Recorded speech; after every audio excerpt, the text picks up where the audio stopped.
The hallway outside the Joint Operations Room was never meant to be quiet, not on a day like this, not when the base was hosting a rare gathering of foreign officers, uniforms from half the world passing through the same steel doors beneath the same flag.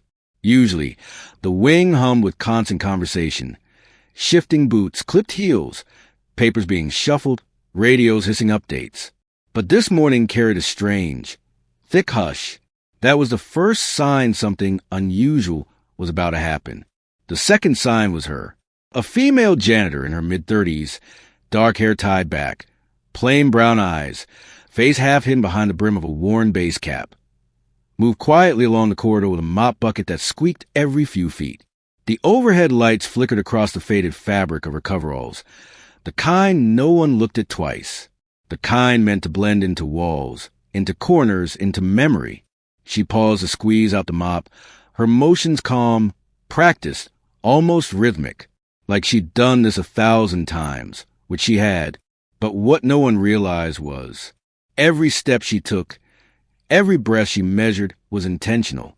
She had chosen invisibility. It was safer this way. Down the hall, a cluster of foreign officers approached, Russian, French, and Arabic uniforms among them, their voices mixing into a mosaic of languages.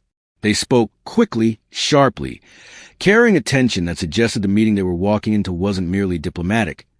It was high stakes, urgent, and possibly volatile. The janitor didn't look up at first. She didn't need to. She listened, not to the tone, not to the volume, to the precision of every syllable, every consonant, every idiomatic phrase. Russian officer. If they expect us to sign that page, they must think us fools. French officer. They're rushing this. Someone is panicking. Arabic officer, or hiding something. She blinked, not in surprise, but in recognition. She had heard those exact concerns before, in different hallways, much darker ones, far from American soil. The Russian officer shifted a folder under his arm. A red stamped document began to slip. By the time anyone noticed, it was already falling. The janitor moved first. So quickly, so smoothly it was instinctual, not polite. She caught the folder just before it hit the floor. Spasibo, the Russian officer muttered absently. Thank why? But she wasn't handing it back yet. Her eyes scanned the top page. Once, twice, her breath tightened. The signatures were lined incorrectly. The wrong page was on top. If they signed this, no, that couldn't happen. She looked up at them, her voice low but steady. You are signing the wrong page. The Russian officer froze mid-step. The French officer blinked. The Arabic officer stepped back, as if someone had snapped their fingers beside his ear. She spoke with perfect Russian inflection, soft Moscow consonants, not the harsher Siberian dialect, not a hint of hesitation. The Russian officer frowned. You speak Russian? Before she could answer, the French officer stepped closer. Pardon, what did she say? She turned to him without missing a beat. Vous êtes sur le point d'apprendre la mauvaise section. You are about to approve the wrong section. This time they didn't blink. They stared. Her tone, her cadence, native level. No stumbles. No pauses. The French officer's eyes widened. How do you? But the Arabic officer interrupted, sounding almost offensive. Do you understand Arabic too? She lifted the folder, pointing at the third page. This is not the document you agreed to. The corridor went dead still. A metal door creaked somewhere down the hall. A radio buzzed briefly from a guard's shoulder. But no one heard any of it. All three men stared at the janitor as if she had just peeled off a mask to reveal someone else entirely. Because janitors don't speak 3 languages fluently. Janitors don't identify misaligned signatures on classified documents. Janitors don't sound like intelligence assets trained by ghosts. Bootsteps echoed down the hallway. A female admiral, sharp eyes, iron posture, uniform crisp enough to cut paper, appeared at the far end of the corridor. She had heard voices, unusual voices. Her gaze swept the officers, then landed on the janitor holding the folder. Is there a problem? The admiral asked, voice calm but commanding. The Russian officer swallowed. We dropped our document. She Told them they were signing the wrong page, the French officer added. The admiral turned fully to the janitor. Is that so? The janitor straightened, not rigidly, not fearfully, just respectfully. Her eyes met the admiral's briefly, then lowered. Yes, ma'am. What languages did you speak to them? The admiral pressed. The janitor hesitated. A silent calculation passed through her eyes. Just what was necessary, ma'am. The admiral stepped closer, heels clicking with controlled authority. Look at me. The janitor lifted her chin. The admiral studied her tone neutral, but her eyes suspicious. Repeat what you told them, in each language. The officers exchanged glances, unsure whether they were witnessing a reprimand or an examination. The janitor inhaled slowly. Then she repeated her warnings, first in Russian, flawless and fluid, then in French, smooth and native-like, then in Arabic, calm and precise. The admiral said nothing at first. Her eyes narrowed, her jaw tensed.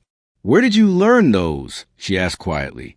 The janitor answered simply, Ma'am, I only spoke because they were about to sign the wrong page. That wasn't the question, and everyone knew it. The admiral gestured sharply. Security. 2 military police officers stepped forward immediately. Bring her inside. The janitor didn't resist, didn't argue, didn't even sigh. Instead, she placed the folder carefully back into the Russian officer's hands, nodding politely. Then she turned toward the admiral.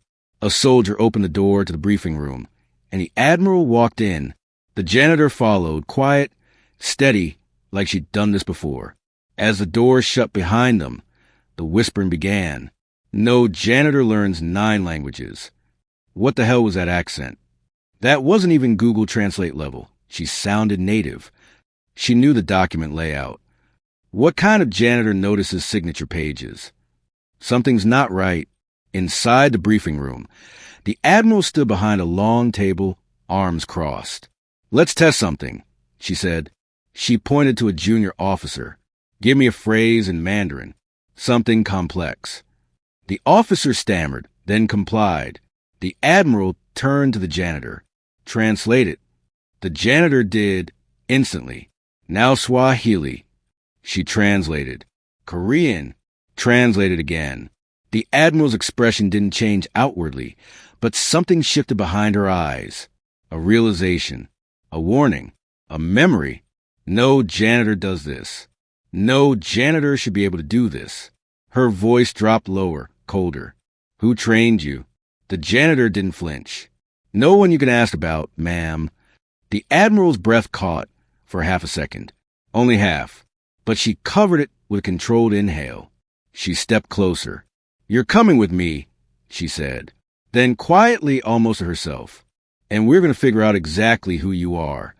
The janitor lowered her eyes, hiding the flicker of something old and buried rising in her chest. Fear? No, not fear. Recognition. Like returning to a place she swore she'd never walk into again. As they stepped deeper into the room, the air felt different. Heavier. Charged. As if the walls themselves sensed that something long buried had just surfaced. Outside, the hallway remained frozen in murmurs. Inside, the admiral walked toward a secure door. Follow me. The janitor obeyed. The door clicked shut behind them. And the base, quiet, unsuspecting, had no idea that the most invisible woman on it was about to become the center of a storm nobody was ready for. The door sealed shut with a heavy metallic thud, the kind that carried a finality most people never forgot. The janitor, still silent, still composed, stood in the sterile, dim room as though she had walked into places like this before. Very few people notice small things in moments like this, but the admiral noticed everything. The janitor positioned herself deliberately, back straight, feet shoulder width, hands loose, palms visible, not defensive, not submissive, trained. The admiral's eyes tightened. Most people, dragged into a private questioning room, shifted nervously, wiped sweat from their brows, or demanded explanations. But this woman, she stood like someone reading the room, mapping exits, judging walls for thickness. The Admiral walked slowly to the opposite side of the table, studying her.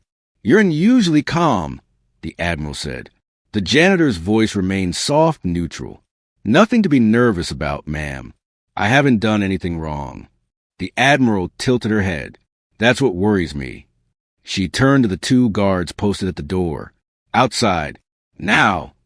They obeyed, stepping out as the door sealed once again, leaving only the Admiral and the woman who shouldn't exist. For a long moment, the Admiral said nothing. She pulled up a thick folder, empty, deliberately so, and set it on the table.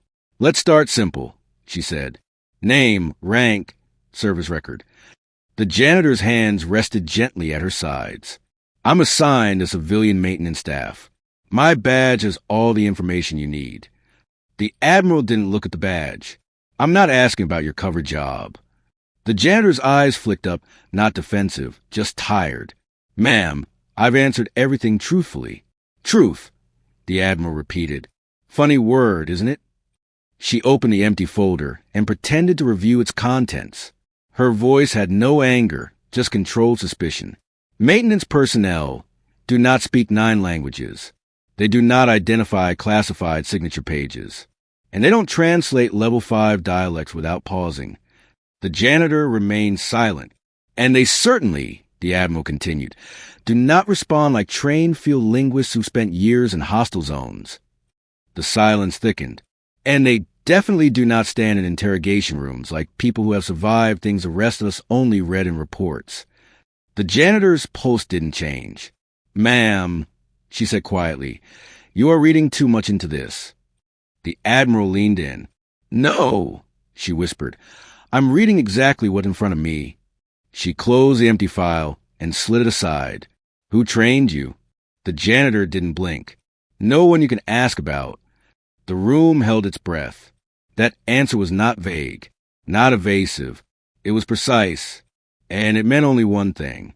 She wasn't protected by someone inside the chain of command. She was protected by someone above it. The Admiral stepped back, jaw tightening. "You're not a janitor, but you are wearing a janitor's uniform, which means someone put you here, or you put yourself here." Still, the woman gave nothing. No explanation, no confession, no cracks in the mask. So the Admiral changed tactics. She reached into her pocket and clicked a small device on the table. A red light blinked to life. "Recording." "Let's try something different," she said. "I'm going to say a series of coded phrases used only in upper-tier communication schools. You will translate them." "Ma'am." "Now." The Admiral began speaking, a rapid sequence of specialized tactical prompts in multiple languages. Not conversational speech, not textbook phrases.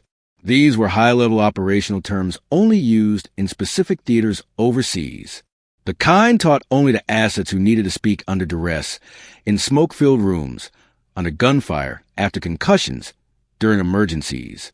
The janitor translated every single phrase without a second's hesitation, without breathing differently, without blinking rapidly, without thinking.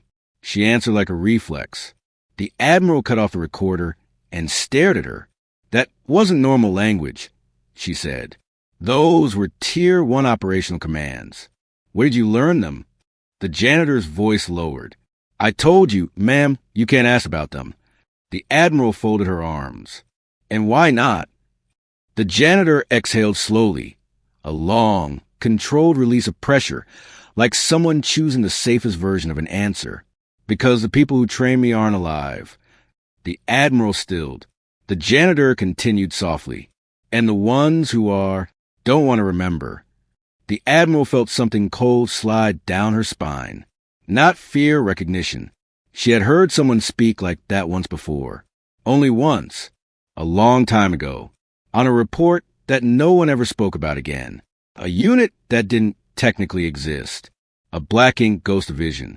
Before she could push the question further, a sudden buzz hit the secure console on the wall. "Admiral?" Came a voice through the intercom. "You have an incoming encrypted alert. Level black. Level black. Not level red. Not level omega. Level black." The classification where even commanding officers needed clearance to see who requested access. The Admiral stiffened. Patch it through? The console screen flashed a warning. Access denied, rank insufficient. The Admiral's jaw clenched. Denied. She was an admiral, one of the highest ranking officers on the base. And yet, she turned toward the janitor. You know something about this, don't you? The janitor didn't answer, but she didn't need to. Her stillness, too calm, too accepting, was enough. The Admiral slammed her palms on the table. Who are you? The janitor looked her in the eye for the first time since entering the room. Her voice was quiet, not soft, not fearful, just true. I was someone else, ma'am, a long time ago, but that woman is gone. The Admiral stepped closer. I don't believe that. The janitor's gaze shifted toward the floor. Neither did the people who buried her. The Admiral opened her mouth to continue, but a soldier burst through the door, breathless, face pale. Ma'am, urgent message. Base intelligence intercepted a coded transmission. No one can identify the cipher. The Admiral turned sharply. What kind of cipher? The soldier swallowed. That's the problem. It's old, outdated, obsolete. It's using a... The janitor lifted her head suddenly, and in a voice that cut to the room with chilling clarity, she finished the sentence. Delta Shadow harmonic pattern. The soldier stared at her. How did you... The janitor continued calmly, as if reciting a memory burned into her bones. It's not just a cipher. It's a distress call, and it's not random noise. It's structured. The pattern is inverted, 3 long, 2 short, harmonic dip at 7.3 kilohertz. The Admiral felt her breath hitch. Only one group in history ever used that pattern, and they were supposed to be dead. The janitor looked at the Admiral, expression tired and haunted. You kept asking who trained me, she whispered. You're about to find out. The room fell into a silence, so heavy it felt alive. And somewhere deep in the base, alarms began to blink. Not loudly, not urgently, quietly, warningly, like ghosts tapping on steel. The base hospital at Camp Westfall was a strange mix of sterile quiet and simmering tension that morning. The sun hadn't fully risen, and the hallways glowed with that cold, bluish fluorescence that made everything feel heavier than it should. Sergeant Dalton paced outside the examination room, jaw locked, fingers tapping the side of his thigh, like a man preparing for a punishment he wasn't sure he deserved or could avoid. Inside the room sat the woman he had humiliated only hours earlier, the woman whose torn shirt had revealed a tattoo that shook him to his core. Lieutenant Mara Briggs. Except that wasn't her real identity. Not fully. Dalton kept replaying the moment in the supply corridor, her shirt ripping, his anger, her turning away, and then the symbol inked over her spine, rising from beneath the ripped fabric like a ghost from a classified file, an insignia he had only seen twice in his entire military career, both times in heavily redacted documents. The fallen trident. The mark worn only by members of a unit that officially didn't exist. Deep Unit Echo, a SEAL Black Tier task force, so covert their missions weren't whispered even in debrief rooms. Operators from that unit were spoken the same way people talk about shadows. Never clearly, always with a sense of unease. Dalton swallowed hard. He had put hands on a woman who wasn't just outranking him. She was something entirely different.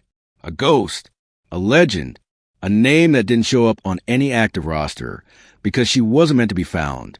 Mara sat on the hospital bed with her back straight, coat draped around her shoulders, her blonde hair tied loosely at the nape of her neck. She looked fragile in that light, almost breakable, but Dalton now knew better. This woman had survived things ordinary soldiers could not even imagine. The medic finished patching the small cut near her collarbone. "You're lucky," he said gently. It didn't tear too deep. "I've had worse," she replied, voice calm and distant. Dalton felt that line like a stone dropping into water, heavy, rippling, revealing once again that she wasn't talking about the shirt or the scrape. She meant a different lifetime, a different battlefield. The medic nodded respectfully, sensing that whatever her story was, it wasn't something meant for his ears. He left the room, closing the door softly. Dalton stood in the doorway, forcing himself to take a breath. "Ma'am," he said finally, voice lower than usual, stripped of its usual hard edge. I need to apologize." Mara didn't look up. "Do you?" she said quietly. The question sliced through him. "Yes." She finally raised her eyes, blue, steady, unreadable. "You're apologizing because you tore my shirt," she said, "or because you recognize a tattoo?" Dalton felt his face tighten. She wasn't going to let him hide behind formality. He stepped inside, shutting the door behind him. "Both," he answered honestly, "but mostly the second thing." For a long moment, Mara studied him, like she was trying to understand the shape of the man standing in front of her, not just a uniform he wore. Finally, she exhaled. "You weren't supposed to see it," she said. "Nobody here was." Dalton nodded. "I figured that." "Then you know what it means." Dalton hesitated. "I know enough to be terrified, ma'am." Mara almost smiled, almost. The corner of her mouth lifted in a way that was more sad than amused. "Good. You're smart. Most people wouldn't even recognize it." Dalton stepped closer. "Are you still active?" She didn't answer immediately. Her eyes shifted toward the window, where the early morning frost drew delicate patterns across the glass. "I'm not supposed to exist," she said softly. "Not on paper. Not in any system. Not on any chain of command." Dalton felt a chill crawl across his shoulders. "But you're here," he said, "on this base, in a janitor's uniform." Mara lowered her eyes again, fingers tightening around the edge of her coat. "Because sometimes ghosts need quiet places to breathe." Dalton didn't understand. Not fully, but he could see there was a story, a painful one, anchored somewhere behind her calm face. "Lieutenant Briggs," he said carefully, unsure if the name was even real. "It's the name they gave me," she replied. "The one that keeps me invisible." Dalton nodded. "What happened to you? I mean, how does someone go from deep echo to mopping floors?" Her jaw clenched. The air thickened. Her eyes dimmed. "That's not a story I share," she whispered. "Not anymore." Dalton didn't push. He felt, instinctively, that whatever she was carrying wasn't just heavy.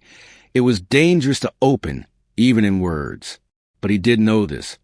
"Ma'am, whatever your past is, it doesn't justify what I did." She looked at him with a strange softness. "You were angry. You reacted. Most sergeants do. It's not an excuse." "I didn't say it was." Another silence settled, thicker this time. Dalton stood straighter, like a man preparing for judgment. She leaned back slightly, studying him again. "Tell me something," she said. "Why did you snap at me yesterday?" "Really?" Dalton blinked. He hadn't expected that. He hesitated. "It's been a bad week. The unit's short-staffed. 2 of my guys got injured. There were supply mix-ups. Command breathing down my neck. And you took it out on the smallest person in the hallway." It wasn't an accusation. It was a mirror. Dalton lowered his eyes. "Yes, ma'am." She nodded once, slowly. Then she said something he didn't expect. "You remind me of someone," she said. "A teammate." Dalton looked up. He was strong, hard, unbreakable, until the day he wasn't. She paused. Anger was his armor, until it became his weakness. Dalton swallowed. "What happened to him?" She looked away, eyes clouding. "War happened." Dalton felt his breath hitch. She wasn't using metaphors. She was remembering ghosts. Her ghosts! Before it could respond, there was a sharp knock on the door. Captain Reyes entered, a man who rarely showed surprise, but today his face was tight, controlled, like he already knew something was unraveling beneath the surface. "Lieutenant Briggs," he said, "I need to speak with you. Privately." Mara stood, posture sharpening, eyes suddenly alert, as if a switch inside her had been flipped. Dalton stepped aside. Reyes lowered his voice. "We received a message this morning from the Office of Naval Special Warfare." Dalton froze. Reyes continued. "They're requesting you. By name." A shock wave moved across the room. Mara's face didn't change, but something in her eyes did. A flicker of fear or anger, or maybe recognition.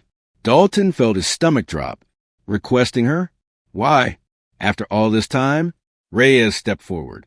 They want you transported immediately. And they said one more thing.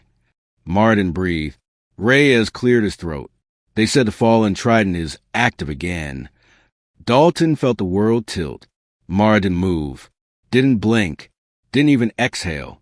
And then, with a voice so calm it was terrifying, she whispered, "Then it's starting."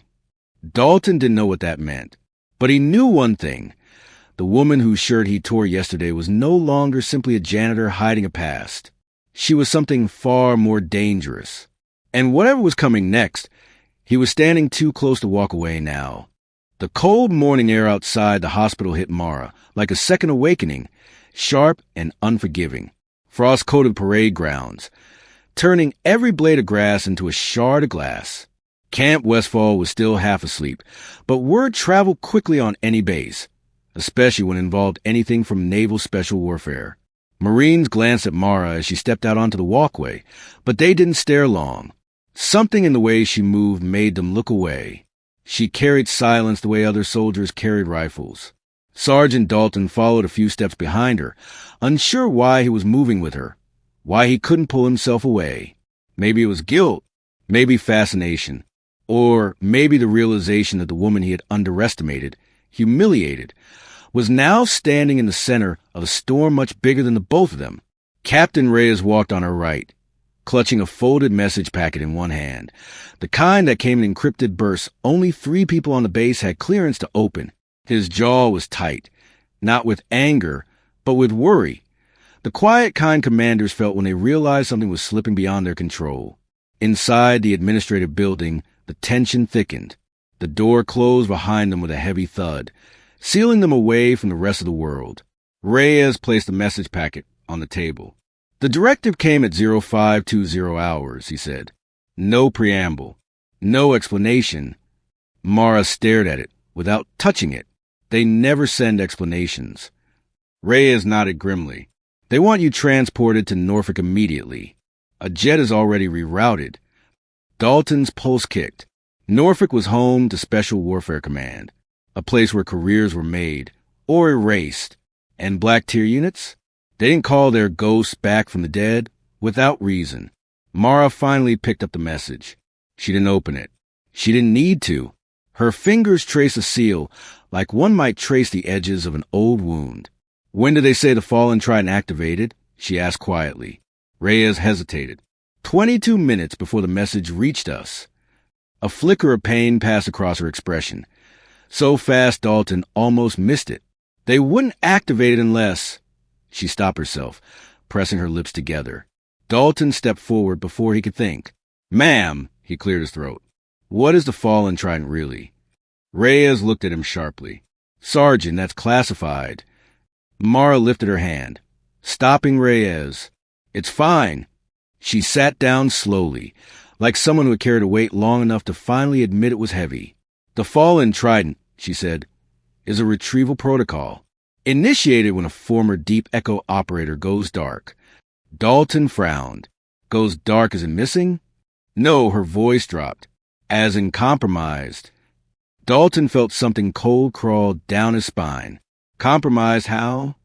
Mara looked up at him. This time with no mask, no shield, no smoothed-over military calm. They believe one of my teammates is alive, she said. Someone who wasn't supposed to survive.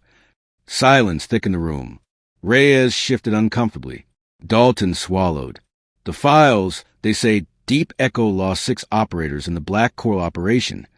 Mara stared at him, surprised he even knew that much. Files don't tell the truth, she said. They tell what people can handle. Reyes crossed his arms. Lieutenant, you don't have to relive this. She shook her head. I do, because if they're calling me back, then the past isn't done with any of us. Dalton watched her closely. The cold from outside still clung to her uniform, but there was a deeper cold inside her now. Something old, buried, and unwilling to stay buried. It was supposed to be a clean extraction, she continued, voice steady but low. Deep Echo had handled worse. But Black Coral, she stopped, inhaling slowly. It was an ambush, not an accident, not bad intel, a betrayal. Dalton felt every hair on his arms rise. Someone inside our command structure, she said. Someone who knew our routes, our timing, our fallback positions. Reyes rubbed his forehead. The investigation was buried before it even began. Because they needed a scapegoat, Mara said softly. And ghosts make easy scapegoats. Dalton stepped forward. Ma'am, were you blamed? Her eyes moved him, cold, sharp, but not at him, through him, to memories she had spent years running from. They erased me, she said simply. Told the world I died with the others. Told the unit I betrayed them, that I led them into a trap. Dalton's breath caught. She had carried that alone. All of it. He understood something then. Something painful. You hid, he whispered, not because you were avoiding them, but because you didn't want to be found by the people who believed you betrayed them. Her silence was confirmation. After a moment, Mara stood slowly. If the fallen trident is active, she said, then one of them is alive, and they're coming back into play. Dalton frowned. But if they believe you were the traitor, they'll come for me first, she finished. Reyes glanced between them. We can request protective detail. Mara almost laughed. A short, humorless exhale. Protective detail won't stop someone trained where I was trained. Dalton's heartbeat thudded in his ears. Then at least let someone go with you. Mara turned to him, brow raised. You. Dalton straightened. Yes, ma'am. Reyes snapped. Sergeant. Dalton didn't look away. She might not want protection, but she shouldn't walk into this alone. Something flickered behind her eyes. Not softness. Something sharper. Respect, maybe. I don't need a guard, she said. I need someone who will listen. Dalton nodded. Then that's what I'll do. Reyes exhaled heavily and sat down defeated. The jet leaves in 40 minutes. And God help you both. Mara turned away, gathering her coat, her movements slow and deliberate, like someone walking back toward a life she had sworn she'd never return to. Dalton followed her out of the room, matching her pace. The hallways buzzed now. Word had spread. Soldiers stepped aside, whispering. Some saluted, even though she wasn't wearing rank. Some just stared, sensing something big, something dangerous. Outside, the air was colder. The sky had turned pale pink along the horizon. The transport truck waited near the hangar, engine humming softly. Dalton finally spoke. Lieutenant, if your teammate thinks you betrayed him, what happens when you see him? Mara paused at the steps of the truck. The breeze lifted her hair. Her jaw tightened. He won't ask questions, she said quietly. He'll just come to kill. Dalton stiffened. And you? She met his eyes, calm, steady, unshakable. I won't run anymore.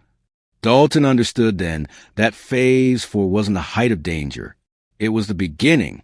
Whatever waited for them at Norfolk wasn't just military. It was personal, buried, violent. A ghost from her past had awakened, and he wasn't coming back to talk. The jet cut through the cold sky like a blade, its engines humming with a low, steady threat. Dalton sat across from Mara, watching her in silence as the dim cabin lights traced soft shadows down her face. She looked like a soldier preparing for war, but also like a woman preparing to meet a ghost. Norfolk appeared below as a gray sprawl, still waking under the early sun. The base was already alive, vehicles rolling in tight synchronized lines, Marines moving in formation, MPs at every gate. But something fell off. Even Dalton sensed at the moment they stepped down onto the tarmac. Too many eyes. Too many whispers. Something was coming. Reyes had arranged a direct handoff. But the officer waiting for them wasn't Reyes this time. It was Rear Admiral Juno Hale, tall, sharp-eyed, and radiating the kind of authority that made everyone straighten instinctively. Her gaze locked on Mara with recognition, not of rank, but of history. Lieutenant Mara Lorne, she said quietly. You walked back onto my base after 7 years, and they expect me to pretend I'm not looking at a ghost. Dalton tensed. Mara didn't. Permission to speak freely? Mara asked. Hale nodded once. I never meant to step foot here again. Hale studied her, eyes narrowing. Then why are you here now? Mara stepped forward, voice steady. Because Fallen Trident activated. Dalton watched the Admiral's jaw clench. We've confirmed it, but we haven't confirmed who the survivor is. Mara didn't blink. It's Ramsay. Dalton heard the name like a punch. The way she said it, not with fear, but with grief wearing the mask of certainty, told him everything. Hale exhaled sharply. If Ramsay is alive, then he's off-grid by choice. And if he triggered the protocol, he's not coming back for help. Mara nodded. He's coming for closure. The Admiral's eyes softened. Or revenge. A wind swept across the tarmac, sharp and cold. Mara's hair moved with it. Dalton saw her shoulders rise and fall in a slow breath. Then let him come, she said. Hale stepped forward. Not alone. Not without backup. I started this alone, Mara replied. I'll end it the same way. Dalton suddenly spoke. Ma'am, with respect, she won't be alone. Hale raised an eyebrow. Sergeant, this is far beyond your pay grade. That's fine, he said. I'm not here because of pay grade. Hale stared at him for a long moment, then turned back to Mara. You chose well, she murmured. The Admiral gestured for them to follow. They entered the operations building, passing rows of screens tracking global movements, cipher activity, black tier flags. The tension inside was suffocating. Operators and analysts moved like they were walking on broken glass. Finally, Hale stopped before a secure door and opened a steel case. Inside was Mara's old gear, her holster, her comms earpiece, her titanium-tagged gloves. And at the bottom, a dark blue patch shaped like a trident wrapped in shadow.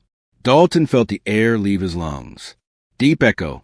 Mara stared at the items without touching them. Memories flickered in her eyes.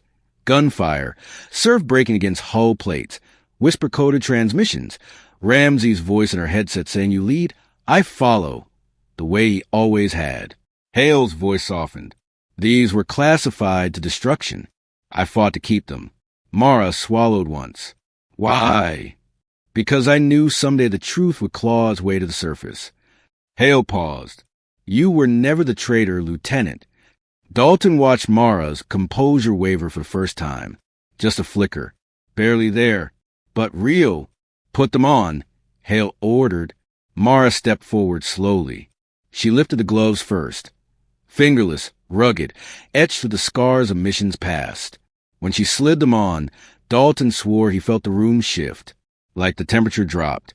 Like an operator who had been dead to the world had just risen. When she pinned the deep echo patch to her shirt, the Admiral straightened, as though witnessing a fallen flag being raised. Then the alarm sounded. A triple-tone alert that froze everyone in place. Dalton felt his blood run cold. What is that? Hale's face hardened. Unauthorized inbound craft. No transponder. No ID. An operator shouted from a console. Trajectory. Straight for the eastern fence line. It's descending fast. Another voice. Thermal picks up only one person on board. Dalton's heart hammered. One person. Mara looked at the screen. Eyes unblinking. It's him, she whispered. The base erupted into motion. MPs mobilized. Marines armed up. Sirens roared in every direction. But Mara walked forward, calm, slow, deliberate, toward the exit. Dalton grabbed her arm. Ma'am, ramming speed like that? He's not coming to talk. He's coming to end this. She didn't pull away. She just met his eyes. That's why I can't hide. Outside, the sky roared as a black tactical glider crashed through the fence line, skidding across the asphalt in a spray of sparks. Troops rushed in from every direction, rifles raised. The cockpit door blew open. Smoke billowed. A figure stepped out, broad, hooded, heavy-footed, moving with the precision of someone trained to kill at whisper distance. Ramsay. Mara's breath caught. He walked forward slowly, deliberately, hands empty but dangerous by existence alone. When he finally pushed back his hood, Dalton recognized the haunted eyes of someone who had seen too much, survived too much. Mara, he said, voice cracked from years of silence. Every Marine froze. Dalton felt the tension like a live wire between them. Ramsey's next words were cold steel. You left us. Mara stepped forward, unflinching. They lied to you. No, his voice sharpened. They lied about you. I knew that. I always knew. But you stayed hidden. I was exiled, she said softly. Not hidden. Exiled by people who needed someone to blame. Ramsey's jaw clenched. You should have come back for me. Mara's eyes glistened. I thought you were dead. Ramsey's voice cracked. I was... Silence. Troops watched, understanding nothing and everything. Ramsey took one more slow step. Why did they send the fallen trident? They didn't, Mara whispered. I came because I thought you needed help. Something broke inside Ramsey's stare. A tremor ran through him. Then he dropped to his knees. Dalton's chest tightened. Ramsey bowed his head. I'm not here to kill you. Every rifle on the field lowered in shock. Ramsey whispered, I'm here because I have no one left to salute. Mara stepped forward, tears finally breaking loose. You still have me, she said. Ramsey lifted his eyes, haunted, desperate, believing. And you came back, he breathed. I never stopped being your team, she said. Ramsey slowly rose to his feet. Then something happened Dalton would never forget. Ramsey, the ghost, the legend, brought his right hand up and saluted her. The entire base froze. Then the Marines saluted. Then the MPs. Then the command officers. And finally, Admiral Hale stepped forward, standing tall, and raised her hand in the highest salute Dalton had ever seen. Mara stood in the center of them all, no longer erased, no longer broken, no longer a janitor shoved into a forgotten corner of the world. She stood as what she truly was, a SEAL legend reborn. And in that frozen moment of rising sun and military reverence, Dalton knew this wasn't the end of her story. It was the beginning of the world finally remembering her name.